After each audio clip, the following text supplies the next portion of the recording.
All right, Mr. Chair, you are live. Thank you, Madeline. A quorum being present, this meeting of the Annapolis Historic Preservation Commission shall come to order. The commission operates pursuant to the land use article of the annotated code of the state of Maryland. Local authority for the commission is derived from the municipal code of the city of Annapolis, chapter 21, section 56.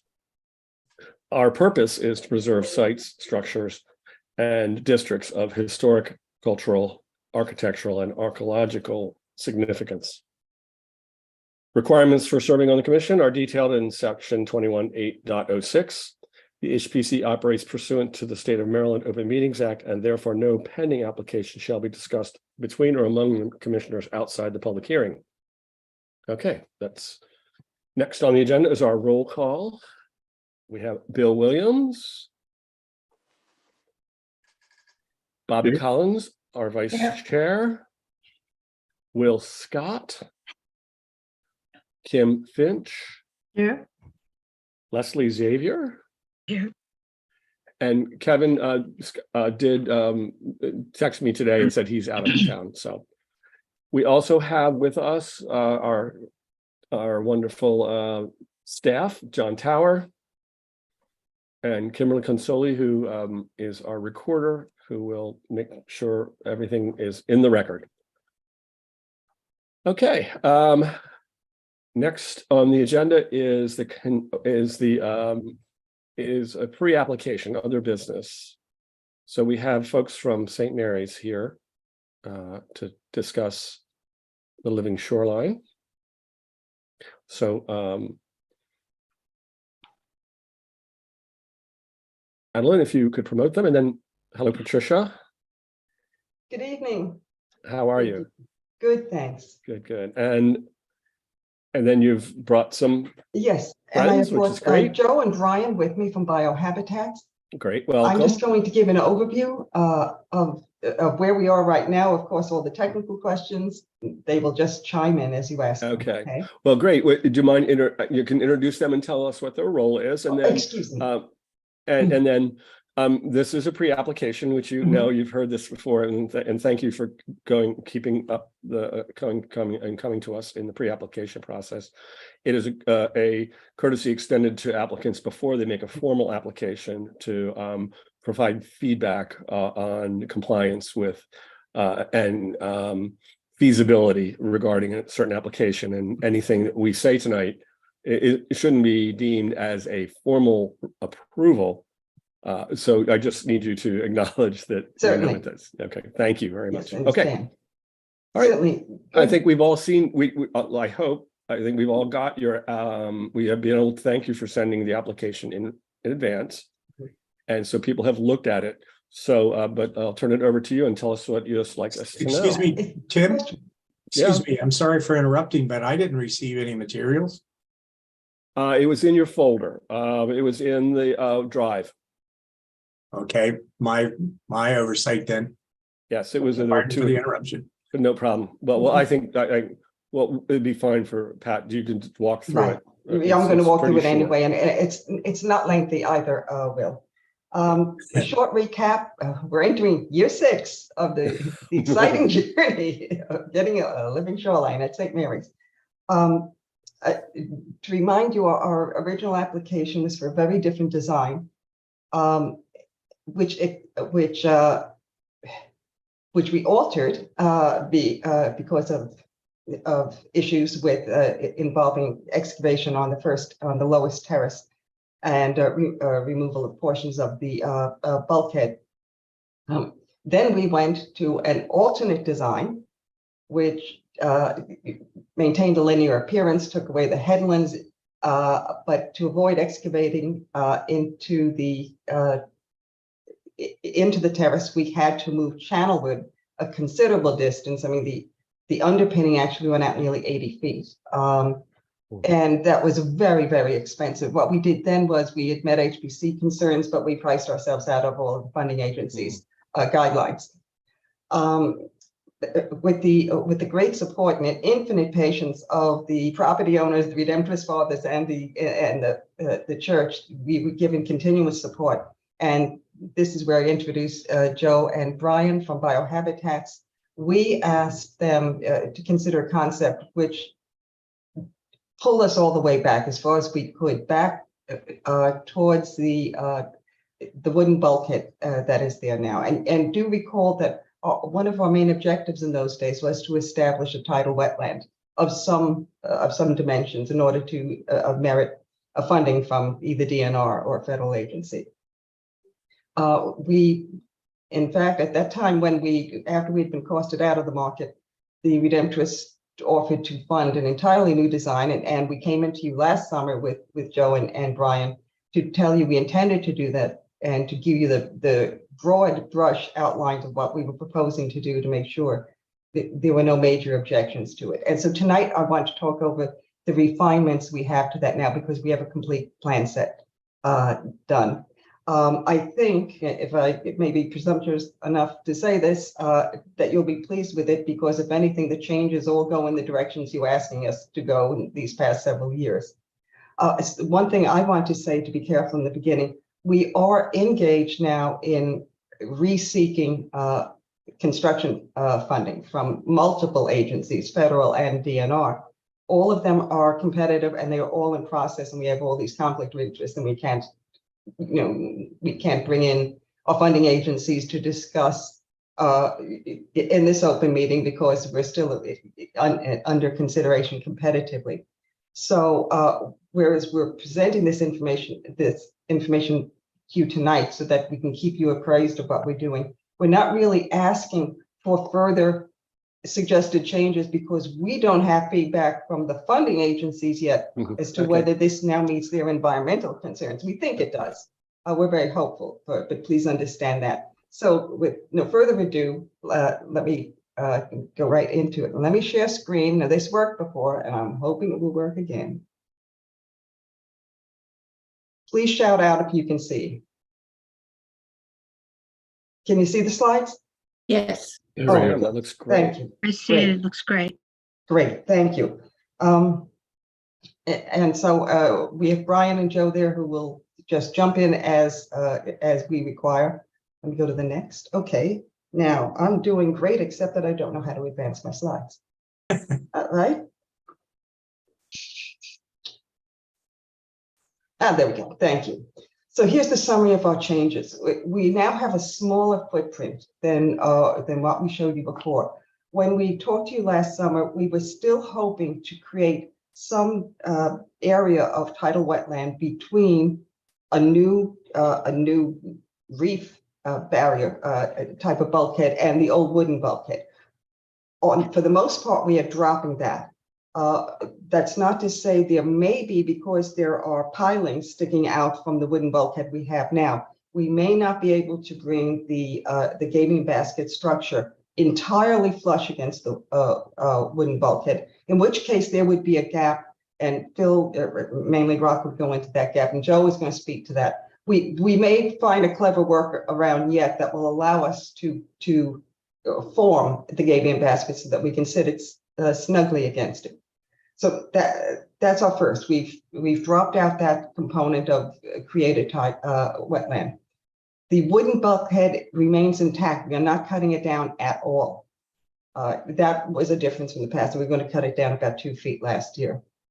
We have dropped any plans for excavating behind the bulkhead at all. Now, before we were confining our excavation to the landfill, and there's landfill between the wooden bulkhead and the buried stone historic seawall. That landfill was put in the 80s, but we don't need to excavate anymore. So we won't be doing that. There will be limited plantings behind the wooden bulkhead. We need to get in salinity and flooding tolerant species. Probably we're thinking about bayberries, but we haven't got the planting plan yet presented to the pastor for his aesthetic input. But you'll see an idea of that as we go along. Let me come to the next. There we go. This is just to remind you of the current conditions. And I want to spend more time talking on the next one, unless you have a question here. All right. Now, can you see my cursor? Mhm. Good. All right. Back here is the buried seawall. Here is the wooden bulkhead. And you'll see the squares in front of it, beginning with this one, the dark hatched one. Everywhere around the entirety of the shoreline, there will be at least 2 courses of gabion baskets in depth. And in some sections, because the shoreline is not the same depth all the way around, in some sections here and here, it will be 3 courses in depth, and the width of a basket is 3 feet. I think on this one, this is all I want to show from here. As you can see, it's an enormous change in excursion into the creek from what we were originally thinking of, even what we were doing with the modified design before. This is a lot easier to see in cross sections. So let's go right to the cross sections.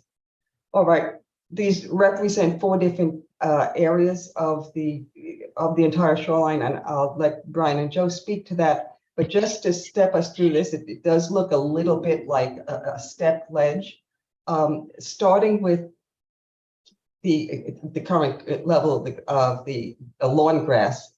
You would drop down between 2 to 3 feet, depending upon where you are on the shoreline, and you would encounter the top of the top basket in the first course that's close to the bulkhead. The top of that basket will be level with the mean high water mark. That top basket will be filled with rocks up to nearly the top. Then in the top 6 to 12 inches, it will be lined with a organic fiber bag, probably jute, something like that. And it'll be stabilized, perhaps rocks in the bottom, but it'll have soil in it, and the wetland grasses, the spartinus, will be planted in that. Then the lid is closed. That's what you will see of that top basket is only at low tide. And what you will see is a fiber material that looks pretty much, when it's wet, like soil. I mean, it'll be a dark brown, and the grasses will grow out of the top. And when they are mature enough, they will fold over. So we believe, you'll see from some pictures I have to show you later from other projects, that you won't be able to see the baskets scarcely at all, and certainly not at high tide. Continuing down, the next step down, we've sacrificed a lot of tidal wetlands, so we have to make up for that now for the environmental agencies. This next step here, we will do the same technique, but we'll plant submerged aquatic vegetation in it, rather than wetland grasses that couldn't survive at that level.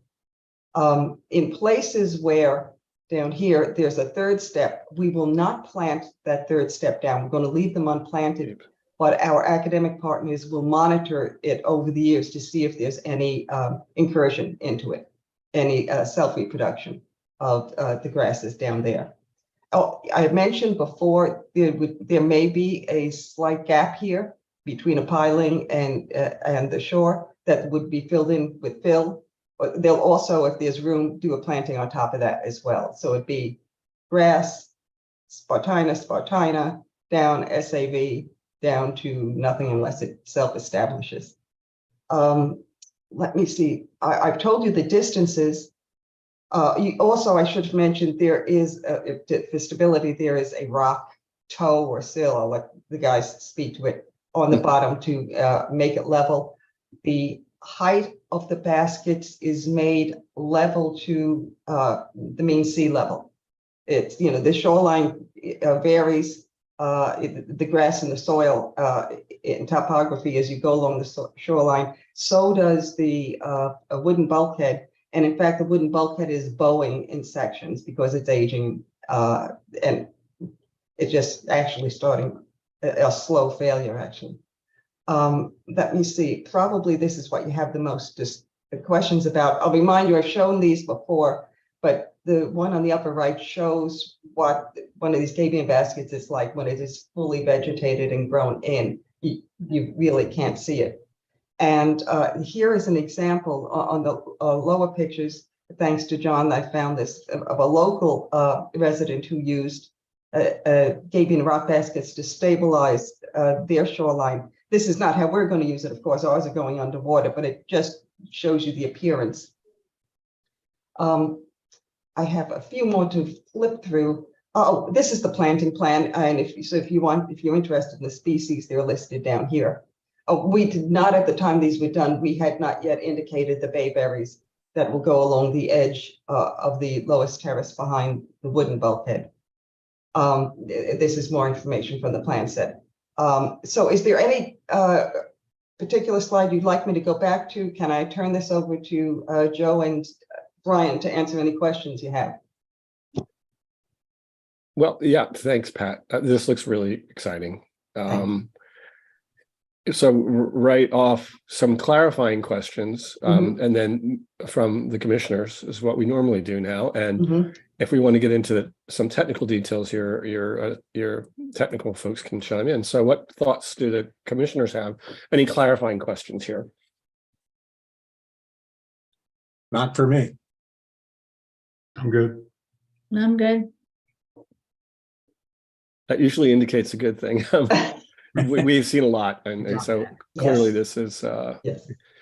the things we've discussed in prior meetings have to do with protection of the historic content, and my feedback is at least that this solves that issue even better than before. Yes. Commissioners, you agree? Yes. Yes, Very much so. absolutely. Yeah. Very little ground disturbance. Yeah. And that is the key thing that we're responsible for, is protection of the historic content. And then the view shed is we are also responsible for in terms of our guidelines, and so that's going to be interesting to see. This also is much less of a visual impact from this view that we're looking at right now. Yes. Yeah. Yes. And the fact that you're reusing an existing bulkhead just makes that the third point is you're kind of reusing something that's already there, even though it's not authorized or it's not historic in any way. Right. So this view from the water, which is one of our guidelines, it's from, if we imagine what this might look like, given your presentation, I would say it would be great if you would want to render a little bit. But Yes. let me just say, if we were to imagine, Yes. if this is high tide, Right. the eventual goal, correct me if I'm wrong, is that basically we might still see the bulkhead at all, or will the gabions probably? That would be a good question for your technical folks. If we look at the sections, will we see the pilings at all here on the right hand side? I know the right hand side is taller than the left hand Yes. side.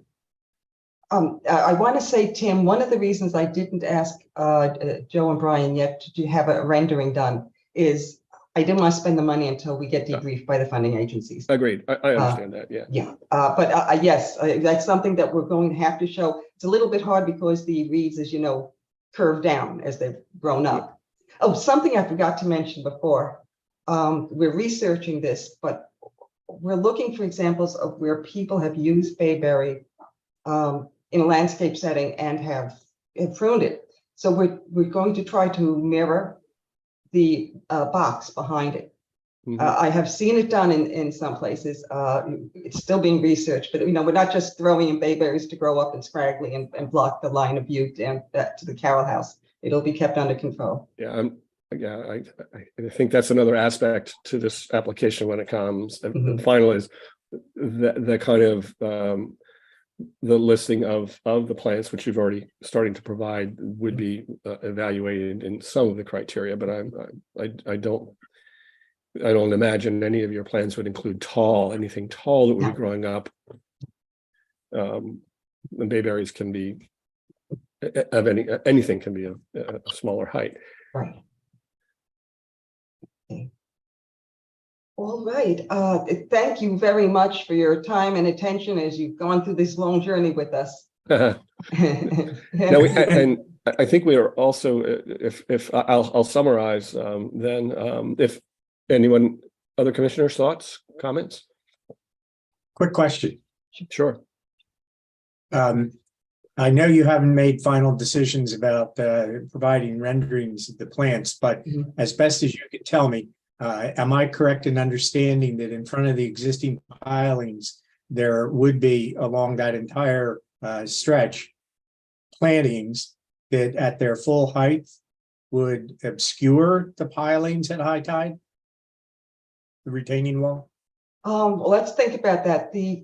I think you're talking about the plants coming out of the first course of the gabion baskets. Yes. Is that right? Well, okay. Exactly. Which I think you referred to as mostly Right. Spartina, I think was Spartina. Right, and which is remember, it's a relatively 3-foot low. drop to the top of the first basket. And Yep. Joe and Brian, I mean, Spartina can get more than 3 feet tall, but then it bends over, Uh-huh. right? Yeah, I just wanted to know its maximum growth height, which you mentioned is approximately 3 feet, because I think that would actually be an improvement without impinging on the historic. Yeah, it does soften it. Yeah. The edge. So yeah, it's a softening element, as Tim said. Yes. So thank you. yes. That's all I was looking. Okay, great. Okay, Okay, then I'll just do a quick summary here. Looking at the proposal for the St. Mary's Living Shoreline update of 4/27/23, it appears to be a feasible proposal. It protects the view sheds from the water to the historic Carroll House and St. Mary's, and also most importantly, completely protects the 1770 era seawall, which is protected there for possible future interpretation. Mhm. When someday we all would love for future interpretation of that, so we are still in the Mhm. process of protecting it. And the other thing, when the final proposal hopefully comes through, just a little bit more detail about the planting behind the bulkhead, that to make sure that it's relatively low and in that regard. I'll also note that this design may change, to your point, depending on the funding resources that you have available. So, Okay. great. Thank you. Have we provided what you needed? For the next Yes, step? Good. yes. Well, I look Thank you forward to very it, much. and I can't wait to see the elementary school kids out there, maybe pulling crabs off of these gabions, maybe even oysters. Yes, yes. Thank you again. All right. All right, Thank you, everyone. then I will Thank say you. good night, everyone. And that's- Pat. Thank All right. you. Good night. Thank you. Good night. All right. Next on the agenda is administrative business. And I have one item, just to follow up on our previous discussion about, let me go back to our 01523, which was a very specific ordinance proposal that we discussed in our prior meeting. And since that meeting, I've had short discussions with Ellie Tierney, our alderman for Ward 1, and she has proposed 2 amendments to that based on our comments from our last meeting. And let's see if I can share my screen, because we want to step through this pretty clearly. Share screen.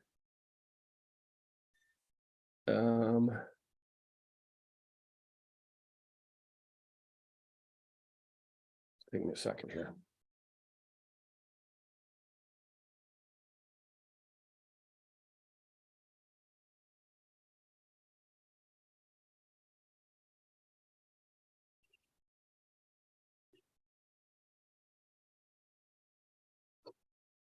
I'll just share my desktop. There you go.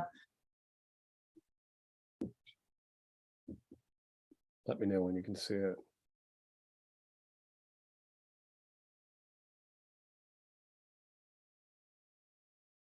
Can you see it yet? Yes. All right. So these changes that that Ellie is proposing are indicated on the agenda for or they're indicated for the eventual passage of this. So the first one, you can see the process here. What was dark was the original proposal.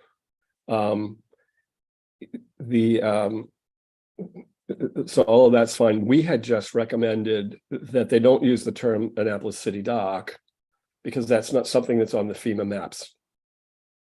And the AE area is referred to, and City Dock is in AE area. So we just recommended that it just refer to what's consistent with what the FEMA map says instead of using terms that don't exist on the map. Pretty simple. So the city of Annapolis, and that is available there. So that's one very simple change, which Ellie is proposing at our request. And the second, probably more important, is that the original draft was exempted structures will be measured from the new grade at the front setback line, etc. These are new grade at front setback line. It doesn't exist elsewhere, and we, as the commission, want to be able to know exactly what we're talking about. We don't want to go through a process when we get an application saying, "What is that?" Well, it's actually defined. It is the new base flood elevation at the front setback, and it is exactly defined in Title 17, 11.28. So we have something to look at. And for your information, that level right now is at 4 feet above, at this particular spot, is at 4 feet above what is considered sea level. So the new base flood elevation is 4 feet, and they're requesting to add 1 foot to that for what's called freeboard. So this ties us together, so we would know if a drawing came in and it didn't. Any applications coming in the future we would know what we were talking about. It's kind of wonky and technical, but I think that's what we were trying to say is what exactly are we talking about here when we look at drawings? All good. All good? I think so, yeah. Yep. Yep. And there are some other discussions going on. Ellie is actually meeting tomorrow, I believe, and John, you may be involved. So that's what we're responsible for. And just before I comment, was one more thing.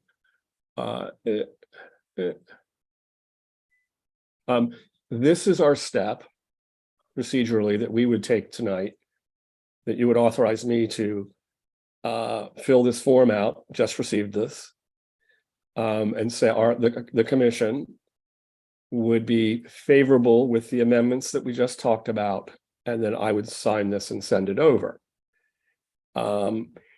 So let me make sure unfortunately I just got this. Let me just make sure that those amendments that I just showed you, I will make sure.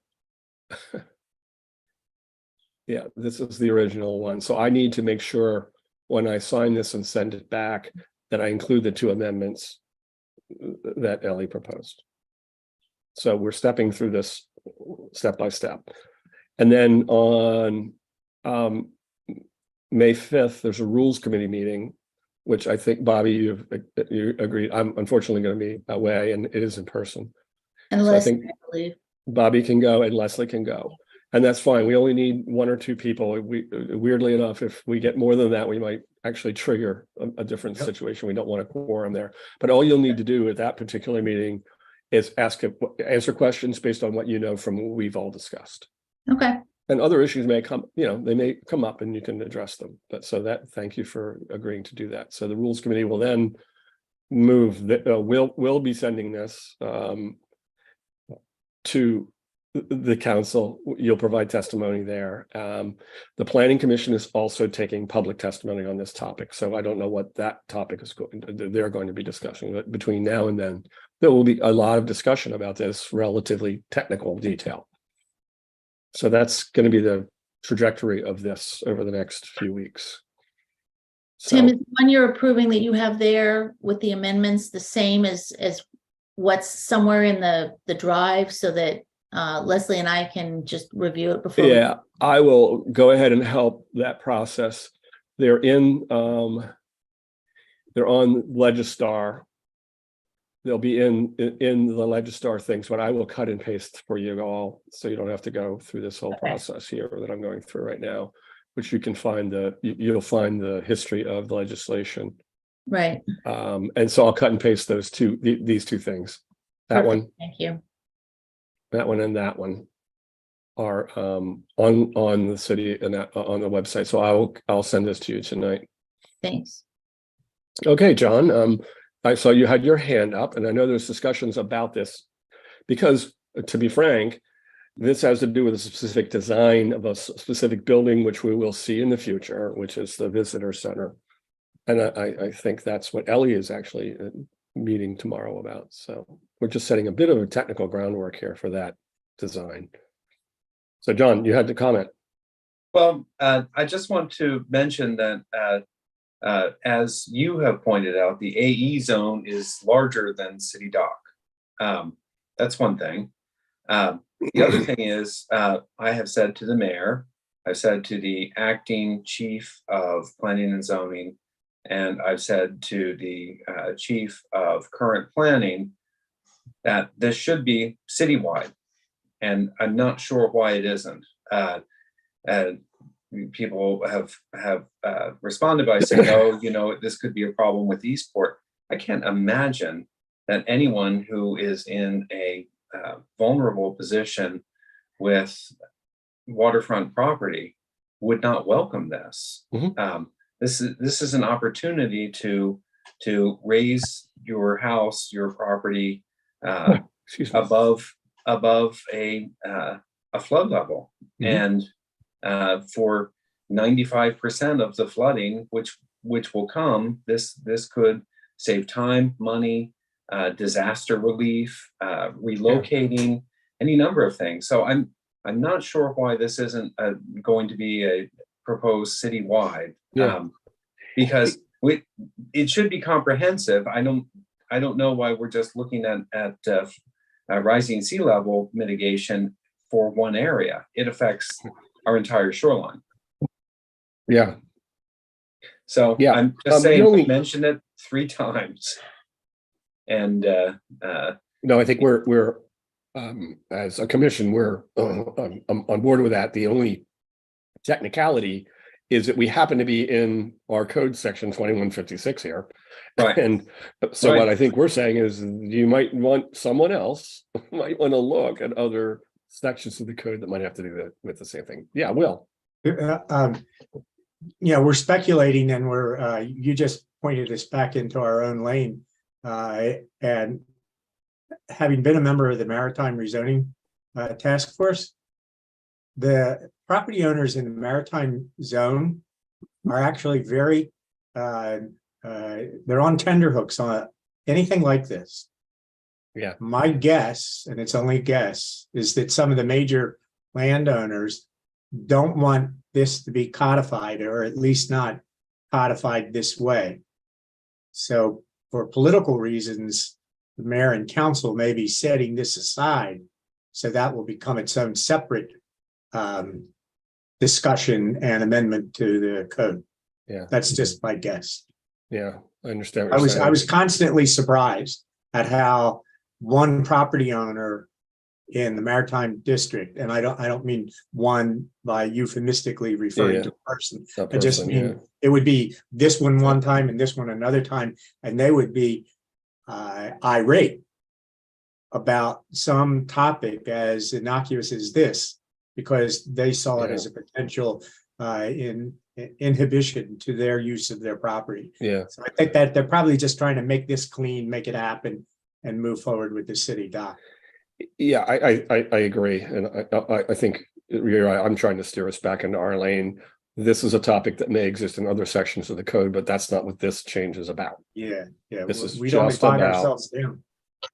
This is just about AE zone, which is different than those other zones. AE zone Yeah. only exists I looked, it really is very specific to, it's beyond City Dock, it is the Eastport, but it does not persist up Spa or Back Creek. So Yeah. other zones do exist, but not AE, and they're different levels. Yeah. So I think you're right. Yeah.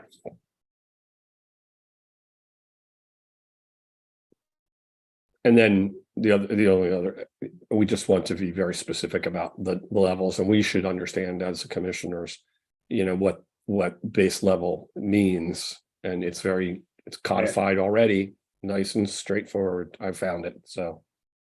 All right, if you would, I don't think we need to vote, but if you would authorize me to fill this form out, favorable with amendments, and I will include the 2 amendments that Ellie prepared. Sounds Concur? good. I would suggest we do vote so that you can say that if your All right, question sure. or Bob. This is all, this form is actually new. I appreciate it because it's clear. Yes, Yeah. okay, then can I have a motion to approve this form? I will be filling it out with favorable with amendments, with the 2 specific amendments provided by Ellie Tierney, our Ward 1 Alderman, and I will, they are these amendments that you're seeing right here, those 2. So moved. So move. Second. All in favor?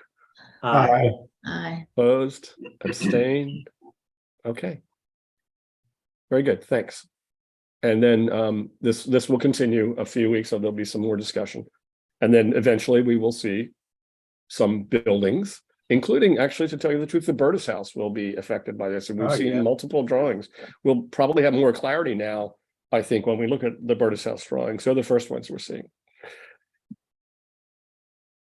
Okay.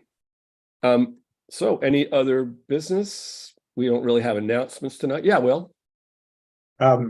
If there's nobody else that has something more important, I just wanted to share an interesting article or situation that's been reported in the Portland, Maine newspaper, the News Journal. They have a similar maritime history and waterfront historic district and all of the things that we have. And they have this week had an ongoing controversy because a restaurateur bought some historic doors from Puerto Rico. This gentleman and his partner are Puerto Rican origin, and they're having a Puerto Rican style menu in their restaurants. They bought these beautiful mahogany doors and they put them up without checking with their historic preservation office. And their commissioners or staff said, you got to take them down because they create a false sense of history. Interesting. Now, I'm only sharing this for general interest and knowledge. I would suggest that you take a look at the last few days of the Portland newspaper, beginning with Sunday, so that you can see what it really looks like. It looks beautiful, and to this historian, appropriate. Yeah. But this is the real crux of why I'm sharing it with you. First decision was very firm and very direct, and they got a lot of blowback. And now the city is saying they will take a new look at it. And you can see where it's probably going to go, which is approval of the doors. So it's just an example of how whenever we do anything, you never know which way the wind's going to blow in the community. Except I read the paper every day and visit Portland usually at least once a year. And I would have thought this is what would happen. If they said no, they were going to get blowback because for a lot of reasons, not necessary historic preservation. So just a little good, sharing some of the woes of our fellows. Yeah, no, and good case study for us to read. If this was us, what would we think? Exactly. But that's my 2 cents. Great, no, I appreciate that. Any educational stuff we can share is good. In fact, the summer's coming up. It just occurred to me we have conferences and potential training sessions that we generally have funds for. So it just triggered a thought in my own mind to take a look at any available seminars online or otherwise that people want to take. We have funding available to pay for those things. Okay. All right. If there's no other business, can I have a motion to adjourn? So moved. Second. All in favor? Aye. Aye. Opposed? Abstain? All right. And we'll see you on May